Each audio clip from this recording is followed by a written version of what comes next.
stage, our gorgeous hostess, not me actually, if we're being real, it's Kirsty Hulse!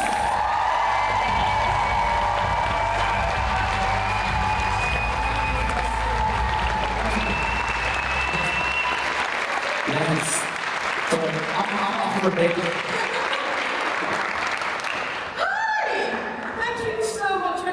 Okay, so I'm going to be talking about how to enter your fuck it era.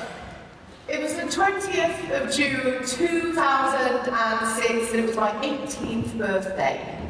And I was walking into my school, and as I was walking in, I saw all of these 18th birthday balloons outside, and I was like, wow, that's really cool. But I was really surprised, because to give you a little bit of context, I was not so popular at school. What are you laughing at? That was my face! Okay, I wasn't so popular at school for a few reasons. One of them may be this. So, not only was I in the recorder ensemble, I was a recorder ensemble lifer. I was in the recorder ensemble the whole fucking time I was at school. So, especially in those years, 16 to 18, I stayed on in college, a lot of my friends left, and I really had a tough time. I think perhaps like a lot of people here, I didn't have many friends, I got bullied, I felt really isolated, I was always on my own. I think people thought I was a bit odd. And so I think that's something that I really found when I was a teenager. So imagine my surprise when on my 18th birthday, I walk in and there are all these balloons and there's happy birthday signs, and I walk in and I was like, wow, okay, maybe people do like me. Maybe actually I made this all up. And so I started to feel really like loved and excited. And then as I was walking in, I was like preparing to my big, I don't know, my big like, oh my God, thank you so much, this is so kind. And I walked in and there was balloons everywhere and happy birthdays. And the moment I entered the common room, I realized, oh, it was Tara's birthday too. So thank you for everything. So I sat there all day being like, happy birthday, Tara! really hoping that nobody would notice it was my birthday, because that would have been so embarrassing. I'll often talk about how I started my career really lacking in confidence. When I first started standing on stages, I had such deep fear of doing this. I wasn't someone who knew what I wanted my life to be, who knew what I wanted my career to be. I didn't really find my feet probably until my 30s, really, was when I really started to settle into myself. So if you arrived here today because you're feeling perhaps isolated, like you lack community, like you have imposter syndrome, like you have self-doubt, like you're not good enough, welcome to your fundamental humanity, my friends. And may I, if nothing else, be a living, breathing example that we can go on a journey from being the weirdo who people don't know it's your birthday, and you have to sit there going, happy birthday, Tom, to being able to create spaces like this. So that's what I want to talk about today. So I have 9 key steps. Now, I've been training confidence for ages now, and I've learned absolutely loads. So I have distilled everything we need to know in order to show up more, speak up more, believe in ourselves more, trust ourselves more, work with our imposter syndrome, maybe chill out that little voice in our head that tells us we're a little prick. Whatever your expression is, whatever the reason you're here today, I can help you with these 9 key steps. So you are going to have to strap in, my friends, because I'm going to go fast. So I'm going to go quite fast, so I'm going to require your focus and your attention and your presence. Are you with me? Yeah. Thank you. Okay, so here we go. I just absolutely fucked that up, okay? So this is where we start. Don't think of a pink elephant. Don't. Oh, okay. So when you say to yourself, don't stutter. Don't be weird. Stop being nervous. Stop doing that weird hand thing. Stop panicking. Don't draw a blank. Don't freak out. Stop being lazy. Stop procrastinating. It's hard for our brains to work in the negative. So when you say to yourself, stop being nervous, stop stuttering, actually what you're doing is you're just thinking about that behavior more. And one of the things that I've noticed in all of the people that I work for is my friends, we spend so much time thinking about what we don't want to be. We forget to acknowledge, recognize, and cultivate who we do want to be. So step number one, the first step, is find your voice. And I mean your voice. Not the masked idea of what it means to be professional, not who you think you should be, but actually when you feel confident, when you feel fully expressed, when you feel capable, how do you stand, how do you talk, how do you show up? Is your expression of confidence based with Jack Sparkles and purple trousers? Or is your expression of confidence maybe a bit more still, a bit quieter, a big deep breath? So my first invitation to you is I want you to ask yourself these questions. Who am I when I feel most awesome? Because there are no rules on how to be confident. Really, confidence is just you being more you. And the great thing about us as humans is, did you know that your brain is as unique as your fingerprints?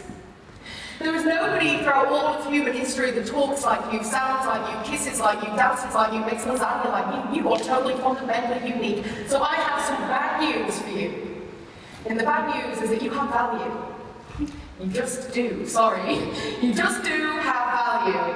April last year, I was sitting in my flat in London just after the last conference time, and I was sitting on my sofa and I felt sick with shame. And I was like, there's absolutely no way I'm doing a confidence live again. It was awful. The last one was terrible. It was so bad. I'm embarrassed. I'm mortified. It was an absolute failure. I should be so ashamed. And the reason for this, because I got a little bit of negative feedback. So, like, honestly, like, our brains are asshole knobheads, right? Because in any given situation, you could do 1,000 things right. You could do 1,000 things well. You fuck one thing up. You annoy one person in the audience of 600 the first time you've done something and they don't like it. What did I remember? What did I focus on? What did I attach to? Now, this doesn't make us pessimists. This doesn't make us negative. This is step number 2. So step number 2 is understand your negativity bias. Every single person has one. We weren't born to move through the world being like, yes, queen. We have to do that for ourselves. And the way we do this is I want you to begin a practice, and use the word practice intentionally, every single day from this day forth. If you don't do it already, you start it today. I want you to start asking yourself the question, what have I done well today? And the thing is, sometimes we make this too hard. Who here has a gratitude journal from 2019 gathering dust by your bed? Like, we buy these things, we're like, this is who I am now, but it's too much. You're not going to sit down every evening and write a mini novella. But maybe what you could do is when you're brushing your teeth at the end of the day, that's like empty space. That's like time that you're not really doing anything. And the cool thing about nurturing the skill of confidence, and it is a skill, is thinking these things. They're just as valuable as writing it down. So every single day, what have I done well today? What do people compliment me on? Because we default to the negative, so we actively need to do this. Or you might not be sitting here today. You might not be sitting here today if I let my negativity bias win out. So what I had to do in that moment was then go back to the works for me, maybe a fault of the good things people said when I was reading them like an addict. I was like, okay, yeah, okay. Because my brain could only see the negative. That's what happens. Does that make sense? Awesome. Okay, so here are some words that some of you might say. And just say yes for me. Does anyone here in your day-to-day job ever say the word strategy? Yes. Oh, lovely, thank you. Do you ever say, like, tactics or campaigns? Do we have anyone here who's ever been promoted or demoted? Maybe we have some chief executive officers. Do you? They're like a really classy yes. I'm like, yes. Yes, I'm a chief executive officer. Love that. Does anybody know where this language comes from? Oh, yes. All of our language in business comes from military strategy. That's art. It's really fun. Step number 3, careful of your language. There's something called the linguistic theory of relativity. And what this means is our language shapes our worldview, our language shapes our environment. So if we're using language rooted in war, then what we're going to do is we are going to think we're in battle, but my friends, you are not my enemy. Your clients are not your enemy, your team is not your enemy, your audience is not your enemy, the people on social media are not your enemy, each other. We are not each other's enemies. But it's so easy for us to feel like it's us versus them, and we're against each other, and it's not our fault. You may notice I don't call myself the founder of Confidence Live, it's Gilly Colonial. Isn't it? I'm the creator. And the reason I'm the creator is because I'm an artist, and art doesn't exist without you. This wouldn't be anything in an empty wall, it would be sad. It would be me going, confidence! So please be careful of the language that we use. Speak kindly to yourself. Avoid telling yourself, I'm busy, I'm so stressed, because it'll sink in through your skin. So be really, really mindful of it. And similarly to this, years ago, I can't remember when this was, I want to say maybe 15 years ago, I got invited to be the best man at my brother's wedding. And all weddings are cool, but I may be biased. It was Kieran, he was here last year. So yay! I'm going to send him up. I was best man at his wedding, and Kieran was one of the first civil partnerships in the UK. It was special. And so I was invited to go and take part in him and his husband's wedding at the time. And my granddad, who was then in his late 80s, didn't know that he had a gay grandson. We'd kind of never thought to told him, it was different times. And I remember, my granddad Sid worked down in mines. He was in the war, it was different. And he was so late in his life, I don't think we wanted to disrupt too much. So because Sid didn't know that Kieran was gay and was marrying a guy, we decided not to tell Sid and not to invite him to the wedding. But we were really close to Sid, and as it got closer to the day, I sat down with Kieran, and Kieran was like, this doesn't feel right. It doesn't feel right to not have him there. So Kieran came out to my granddad to invite him to the wedding, and you know what? Sid didn't give a shit. Like, he didn't give a shit. The only thing Sid said was, I don't really care. I'm channeling him. It's not with us anymore. I don't care. Well, you did have a great uncle, I think, called Cornelius, so I think it runs in the family. That's all he said. We spent our entire lives accidentally assuming the worst of each other. We needed to have my closest family members at a big wedding because we assume the worst. You assume the worst of everyone around you, and that's not like because we're bad. That's because we're scared. And we didn't evolve to move into environments being like, hello, be my friend. The average human brain, did you know this stands for threat, 300 times a minute. So I don't know you, but I know people are taking being like, are these people strange? I'm going to sit at a table with strangers. So this is often what we tend to do.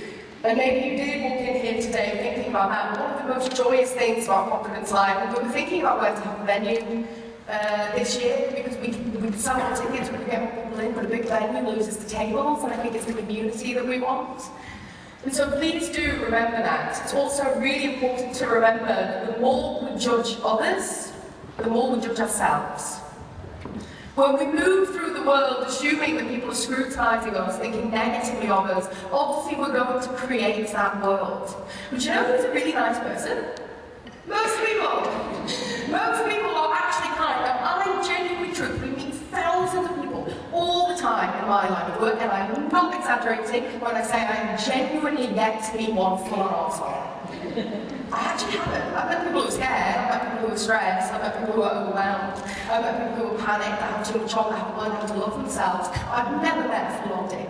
Like, I actually haven't. I really do think that our natural inclination as humans is to be kind. Step number 4, kindness is everything. Not as just a whimsical trope, but actually because of the physiological and psychological benefits that happen when we open ourselves up to community. So maybe today you can chat to people, you can smile at people, you can create this kind of warm environment that we might not otherwise have. So the question I'm going to ask you to start asking yourself is, in what ways am I similar to these people? When I first started my career, I used to stand on stages, so when I first started my speaking career, and I'd get on stage, and honestly, I was annoyed at the audience at the imaginary questions I convinced myself they were going to ask. I'd get on stage and be like, oh, these lot, bricks. They're going to ask me difficult questions and I'm going to like it. They're going to frown at me. Like, of course this is going to change how we show up. But we're all stressed. We've all got a lot going on. I'm sure so many of us have an inbox with 1 gajillion emails in. And maybe we can just show each other a little bit more space and a little bit more compassion. Because really, truthfully, it's not that deep. Step number 5. Our nature as humans is to panic and to feel as though things are really close. We were setting up this morning, and one of the crew came up to me, she's awesome, and she's also called Kirsty. She went, "There's no water in the jugs." And then Callie was like, "Kirsty was some stress." And I was like, "What's what? We'll get water." "Do you have water in the jugs?" Yeah. There we go, it's sorted. It's not that deep. I want you to remember. Do you remember that time you had 1,000 things to do, and you're sitting there, and you've got so much to do, and you're like, "Oh my God, I'm not going to be able to get it done. I'm not going to be able to do this talk. I'm not going to meet this deadline." You're like, oh my God, and then you did it, and it was fine. Every fucking time. Every single time we solve our problems, we meet our deadlines. So a nice way to think about this is ask yourself the question of, how will I feel about this in a month? So for the people that are standing on stages today, you're speaking like, it's scary doing this. It's really scary doing this. You're looking at me, and the lights are on, and it's weird. So it's really scary doing this, but I've learned that how I feel now is going to be very different in a month, 6 months. It's a really nice question to give ourselves like a broader cognitive perspective of what we're going through. And the next thing is step number 6, take it slow. One of the things I've noticed is that we tend to think confidence is noise. We think that confidence is speaking up, being loud, saying things. But maybe confidence is this. Maybe confidence is the ability to just be still, in silence, and trust that actually slowing down, taking a big deep breath, it's fine. And people always come to me and say, what if I draw a blank on the stage and it doesn't matter? You go, oh, I draw a blank. Yeah, that's what I was going to say. We can slow it down. So my invitation to you is a question. I'm going to ask you this. Just think about it. In what areas of your life are you rushing? And is it all of them? In what areas of your life are you rushing, and in what ways can you slow down? Because confidence isn't being loud. It isn't saying stuff. It isn't sharing on social media. That's a side effect. Do you know what confidence is? Confidence is the space that's left when we work out ways to be kind to ourselves. So from today, start thinking of confidence as a roomy space that we can breathe into a little bit more, rather than feeling like we have to cram and fill everything up. So step number 7, ego versus confidence. I get asked about this a lot. Like, if I become confident, will I become arrogant? And I think that worries people. I don't know your background. I grew up in Stoke. I don't know if you've spent much time here, but it's been regenerated. So I grew up around people who had a mentality of being salt of the earth. Salt of the earth, we don't, we're humble, we don't brag. We get told this when we're little, don't brag, nobody likes to show off. And so then suddenly one day you have to start speaking up in interviews, and it's weird, it's the opposite of what we got told our whole life. And so then we deeply worry that if we actually finally step into our power, whatever that looks like for you, we'll be rejected. Psychologists call this secondary gains. Secondary gains is the reasons why we don't do the things we want to do. So you all came here today because you want to be more confident, I presume. So you came here today because you want to be more confident, but there are going to be reasons why you don't. And maybe some of you think, I don't actually want to be more confident because if I become more confident, people won't like me. We have that? Actually, just say yes to me, anyone have that? Anybody worry that if I become more confident, I'll become some like arrogant arsehole? Anybody worry that you can't be confident and kind at the same time? Anybody worry that if you become confident, you become like the person you have in your head when you think about confidence? Whereas actually, the difference between confidence and ego and confidence and arrogance is that confident people learn to validate ourselves. And so if we learn to validate ourselves, and you're going to learn how to do that today. So if we learn to validate ourselves, to love ourselves, to take care of ourselves, that actually takes us further away from arrogance. Arrogance is when we actually have quite low self-esteem. And when I look at me, look at me, look at me. I want everybody here in this room now to take a big deep breath.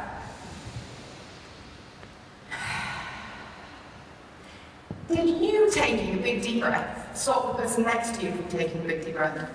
Or did actually your big deep breath just make it easier for the person next to you to take a big deep breath? That's confidence. You're not taking anything away from somebody else by being confident, you're modeling it, you're giving it to other people. When you allow yourself to be yourself, whatever that looks like, other people around you can do the same.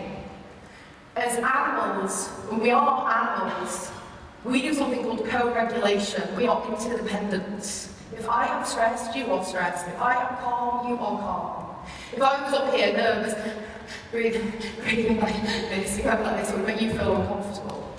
Because sometimes I think we forget that we are connected, we are interdependent. And step number 8, repeat, repeat, repeat. Confidence is a choice we have to keep choosing. All of the things that I teach, I actively practice all the time because I forget. I forget that I'm okay at this. I forget that I'm capable of standing on the stage and communicating to people. I forget that I know what I'm doing. I forget that I have skills, that I have expertise. So at the end of today, all of the questions you're writing down, all of the resources in your workbook, we can't make you confident in a day, but you can. And the way you do it is through repetition, because confidence is a habit. It's a habit. It's not a personality trait. It's not something that they have and you don't.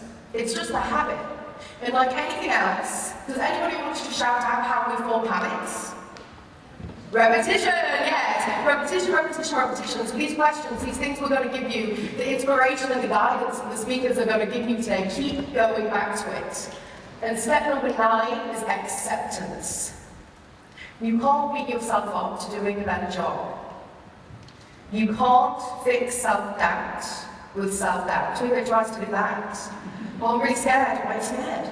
Well, because I am scared. Well, I shouldn't be scared. Well, I am. So often we tell ourselves that we should be a certain way, we should do this, we should do that. So I really want for you to accept where you are today. Meet yourself with acceptance, and from that place we can grow and learn and evolve. So I told you there were 9 key steps. Are you paying attention? Yeah. So let's go through these 9 key steps again. Step 1, find your voice. Step 2, understand your negativity bias. Step 3, careful of your language. Step 4, kindness is everything. Step 5, it's not that deep. Step 2, take it slow. Step 3, ego versus confidence. Step 4, repeat, repeat. Step 5, acceptance. And then, my friends, you will be in your pockets era.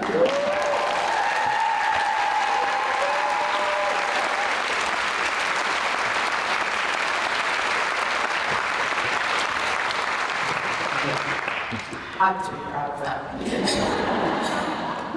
So let's go back to that 18-year-old girl that walked into a room and the balloons weren't for her. I want everybody now, look at your tables. Go on your tables and pull out what you're going to find on your tables. On your tables, pull out on the table. Whoever finds it first